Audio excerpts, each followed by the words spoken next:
The suitcase fell open on the wooden porch. Clothes spilled onto the floor, catching the evening light. Anna sat there, her white dress brushing the dusty step, one hand pressed to her swollen belly, the other steadying her against the doorframe. Her chest rose and fell as she fought the sting of rejection. Behind her, the cold voice of Margaret sliced through the silence. "You've shamed this family. Leave." Anna looked up. Margaret's sharp eyes showed no softness. Beside her stood Richard, silent in his beige coat, lips pressed thin, gaze fixed on the ground. No defense, no comfort, only shame. "I have nowhere to go," Anna whispered, her voice breaking. "That isn't our problem," Margaret replied. "You made your choices. Live with them." The door slammed. The sound echoed like a final verdict. Anna sat frozen. The child inside her kicked, a reminder that she wasn't alone, even if the world had turned against her.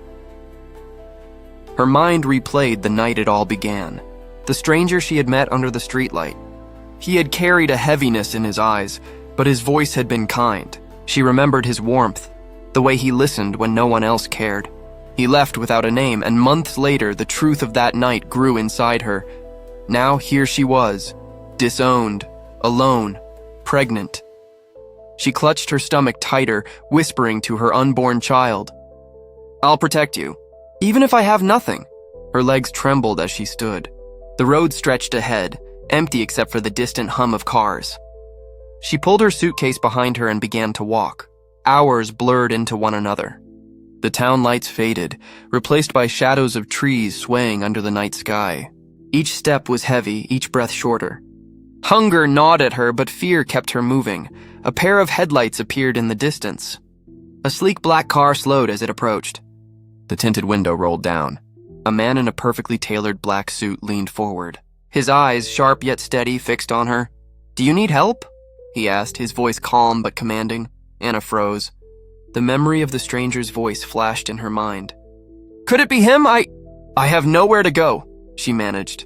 The man stepped out of the car. Tall, broad-shouldered, his presence filled the empty road. Behind him, several men in suits waited by the cars, watching with quiet discipline.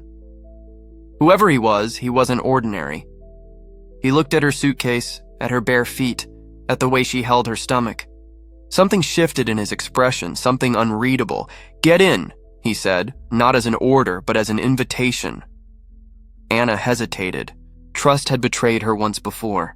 Yet the weight of the night pressed on her shoulders, leaving her with no strength to refuse. Slowly she nodded.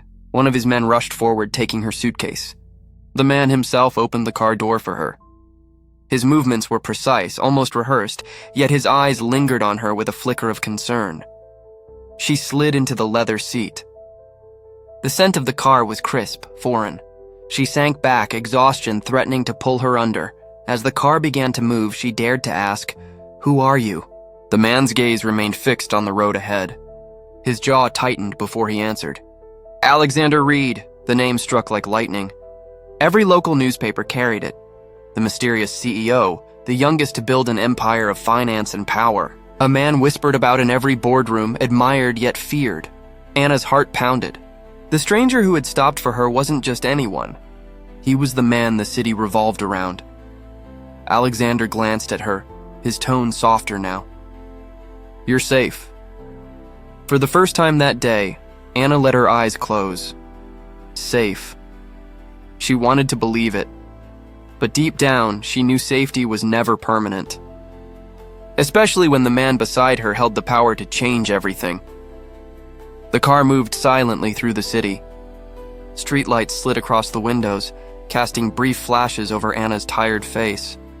She opened her eyes, finding Alexander still focused on the road. His silence was heavy but not cold. It carried weight, as if he was thinking through every detail of her presence. She shifted, whispering, "Why would someone like you stop for me?" Alexander's eyes flicked to her, then back to the road. "Because you looked like no one else would." His words were simple, but they cut through her defenses. For so long, people had looked at her with judgment. This man, powerful as he was, saw her differently. The car slowed as it pulled into a private drive. Tall iron gates opened to reveal a mansion glowing in the night. Anna's breath caught. She had never seen such scale. The cars behind followed, forming a quiet procession. When the car stopped, Alexander stepped out first, then extended his hand to her. She hesitated, then placed her fingers in his. His grip was steady, grounding. Inside, the house was vast but warm. Golden light filled the halls, polished floors reflecting chandeliers above. She felt out of place, her suitcase carried in by men in suits who looked more like bodyguards than staff. "Rest here tonight," Alexander said, leading her to a guest room. "No one will bother you." Anna's eyes watered. "You don't even know me." His expression softened, though his voice stayed firm. "I don't need to. I know you need help." Alone in the room, Anna sat on the bed, her hand still resting on her belly. She whispered to the child, Maybe we're not as alone as we thought." In the hallway, Alexander stood in silence, his fists tightening at his sides. He had seen desperation before, but something about her stirred a memory he had buried. The night he had walked away without giving his name, and now fate had brought her back. Alexander didn't sleep that night. He stayed by his office window, the city lights stretching across the horizon. His mind replayed her face, the way she clutched her stomach, the tremor in her voice. He knew. Deep down, he already knew the truth. Morning sunlight spilled into the guest room where Anna woke slowly. For the first time in weeks, she wasn't cold, she wasn't on the streets. The sheets were soft, the air carried a faint scent of lavender. She touched her stomach, whispering to the child, "We're safe, just for today." A gentle knock came. One of the staff entered, carrying a tray of food. Fresh fruit, warm bread, eggs. Anna's eyes widened. She hadn't eaten like this in months. From the doorway, Alexander's voice cut in. "Eat, you need strength." She looked up, startled. He was dressed sharply again, a black suit tailored to perfection, yet his eyes carried shadows. "Why are you doing this?" she asked softly. His answer was measured. "Because no one should face the world alone." Her gaze lingered on him. She wanted to press further, to ask about the night they first met, but fear silenced her. What if she was wrong? What if he didn't remember? Later that afternoon, Alexander drove her into the city. They stopped in front of a clinic. Anna's pulse quickened. "I can't afford this," she whispered. "You don't have to," he replied, holding the door open. Inside, the doctor treated her with care. Tests were run, her condition checked. Anna fought back tears as she heard the steady heartbeat of her baby echo in the room. Alexander stood behind her, watching the screen. The rhythm pulsed through him like a truth he could no longer avoid. His jaw clenched, but his eyes softened. Outside, as they returned to the car, Anna finally asked, "Why do I feel like you've been here before?" "That night, when I met a stranger under the streetlight." "Was that you?" Alexander froze, his hand tightening on the car door. He turned slowly, meeting her eyes. "Yes." Anna's breath caught. The ground beneath her seemed to shift. The man who had changed her life once had returned. And this time, he wasn't walking away. Anna stood frozen, her heart racing at his confession. All the months of pain, all the nights she had wondered who that man was, led her to this moment.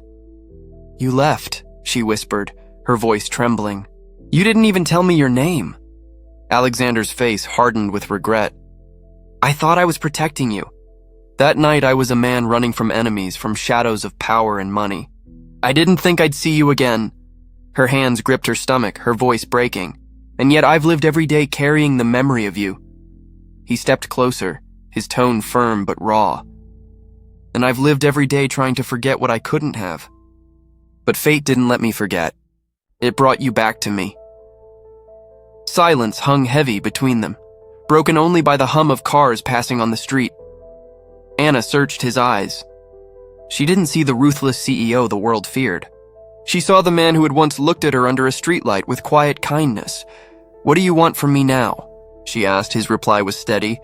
"Everything. You, the child, a chance to make right what I broke." Her lips trembled. Part of her longed to believe, part of her feared disappointment again. But when he reached forward and placed a hand gently over hers, resting on her stomach, the sincerity in his touch pierced her doubts. Weeks turned into months. Alexander never left her side. He shielded her from the whispers, the judgment, the weight of a world too cruel for a woman left alone. He turned his empire into a fortress around her, and on a quiet morning with sunlight flooding the room, Anna's cries of pain turned into the sound of new life. A baby's cry filled the air, fragile yet powerful. Alexander held the child, his hands trembling, his chest heaving as tears fell. He placed the baby into Anna's arms, whispering, "This is our second chance." Anna looked down at the tiny face, then up at him. For the first time in so long, she felt whole. They had both been broken by fate. Now fate had bound them together, and neither intended to let go.